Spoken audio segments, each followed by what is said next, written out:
Gloomy headlines driven by new census data have been asking, why is Vermont's population declining? For my expert guest, the better question might be, how do we keep Vermont's population from declining? And when he looks at the data that way, he's hopeful. We're talking about the future of Vermont today on Across the Fence. Hello, Vermont. For a few years during COVID, it seemed like everyone wanted to live in Vermont. Me? I arrived in 2021, part of a wave of newcomers swelling the population. But in 2024 and 2025, the surge reversed, with Vermont experiencing the greatest population decline of any state in the U.S. Should we be worried? To find out, I started calling up researchers at UVM Center for Rural Studies, and that's how I met today's guest. Michael Moser is the co-director of the Center for Rural Studies, a nonprofit research and resource center that works with people and communities around Vermont to address social, economic, and resource-based challenges. He's also the coordinator of the U.S. Census Bureau's State Data Center for Vermont, housed within the Center for Rural Studies. Michael Moser, welcome. Thank you for having me today. I am very happy to have this conversation because I know that it's been in the headlines, people have feelings about it, so we're going to work it all through. Sure, okay. Sounds good. So let's start with the population situation. Yeah. What is happening in Vermont? Well, over the past couple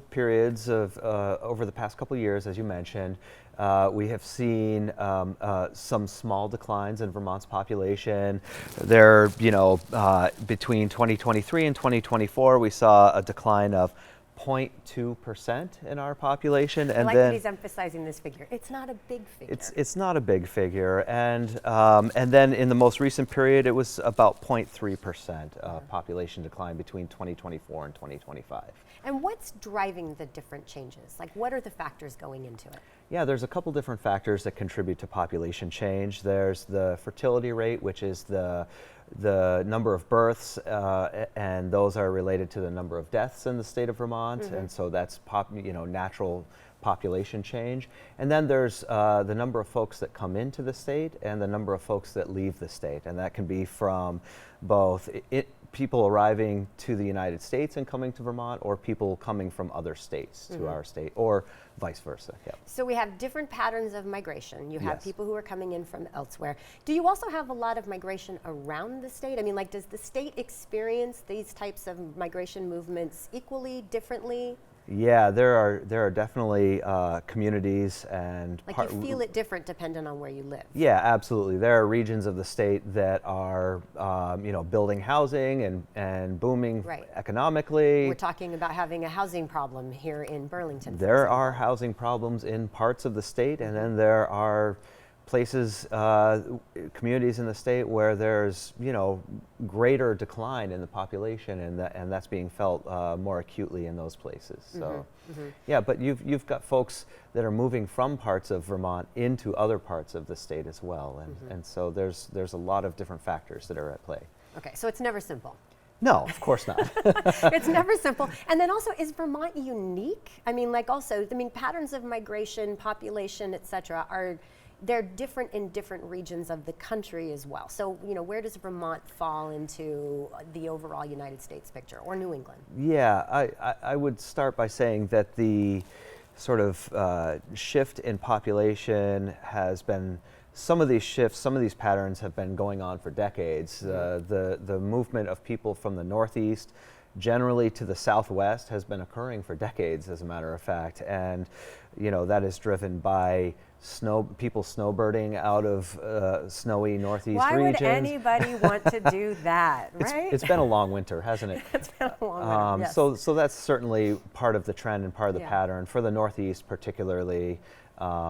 Seeing people move away from the Northeast and to warmer, sunnier places. People make all kinds of decisions about why they live where they live. I was interested because, growing up in California has had a lot of outward migration recently. Yes, it has. California had a population decline, I think, in the latest census numbers too. They did. Vermont and California are two of 5 states that experienced population decline in the most recent period. Yeah, yes. so it's one of the few things that Vermont and California have in common. But so how do Vermonters experience population, like the impacts of declining population? I guess this is the should we be worried question. Why do we care?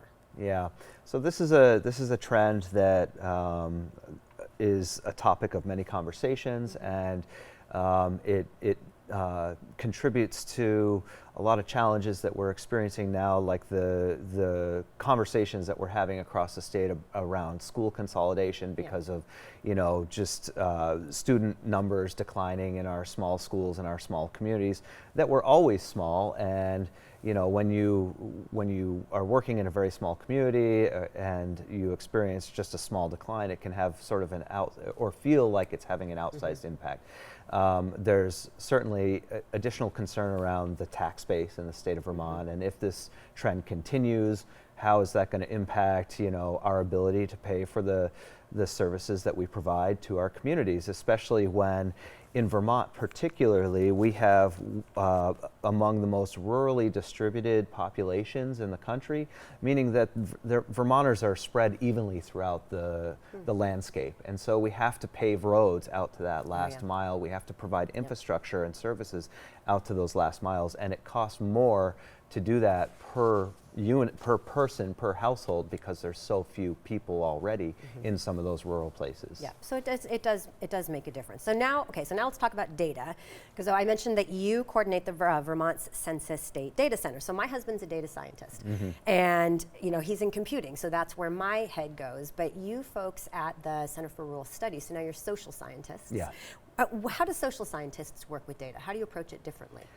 So, what we're looking at is, the State Data Center program is first of all, that's a liaison program between the Census Bureau and people who want to access and use census data in the state of Vermont. And my work is, engaging with folks, making sure that they have access to good data, making sure that they understand how to utilize the data, how to analyze it and read it and get the story from the data.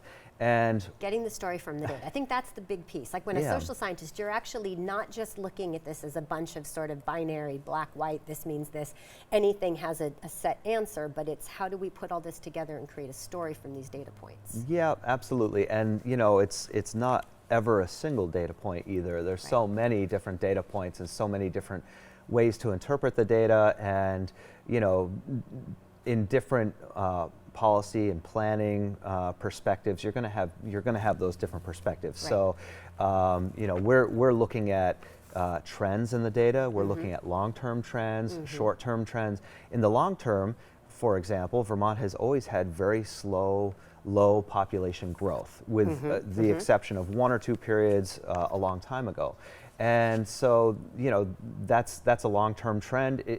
In the short term, having these small declines may be part of a longer term shift. We're not sure yet, but we can't just look at population. We want to look at the trend over time. We also want to compare ourselves to other places and see what's happening in different parts of the country to really understand how we compare to others and what that looks like over time. Yeah, and you've worked on some really interesting projects. And I want you to kind of think about projects when I say, so in my intro, I said you thought, how do we keep population from declining, how do we keep the population from declining was a better question than just, why is it declining? So how does data help answer that question? And I know there's some projects you've worked on who are looking at things like, how do we keep youth, for example, in the state, right? Yeah, absolutely. So the Center for Rural Studies is where the State Data Center sits, and we are social scientists, and we work with state agencies, and we work with nonprofit organizations and researchers at UVM and elsewhere,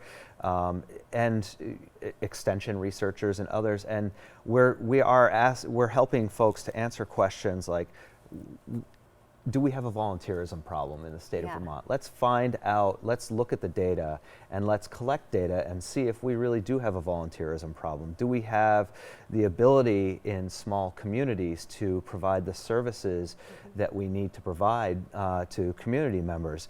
Are there gaps in service? Are there ways that we can bring more volunteers up into our municipal systems, which are mostly volunteer run in this state? And so some of the projects that we've worked on, we've worked with the the Secretary of State's office to look at civic health in the state of Vermont.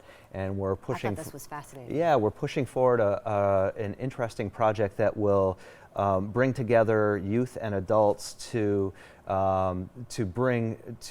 find ways to incorporate youth into municipal decision-making, municipal processes like select boards, planning commissions, and really engage youth at, when they're in public school, when they're still in school and learning, so that they feel more connected to their communities. At the same time, we're doing this at UVM as well. We're working with students and bringing them into these applied projects in communities throughout the state, and really pushing that agenda so that the folks who are at UVM, whether they're from Vermont or not, are again engaged in local communities and maybe make those connections and want to stay here in the state as well. So essentially it's about altering the underlying story a little bit, right? In some ways, I think, again, as we mentioned, there's all these different factors that may be contributing or taking away from, any sort of population number. And so we should all be, from my perspective, we should all be pushing the needle in certain directions when we can in our work,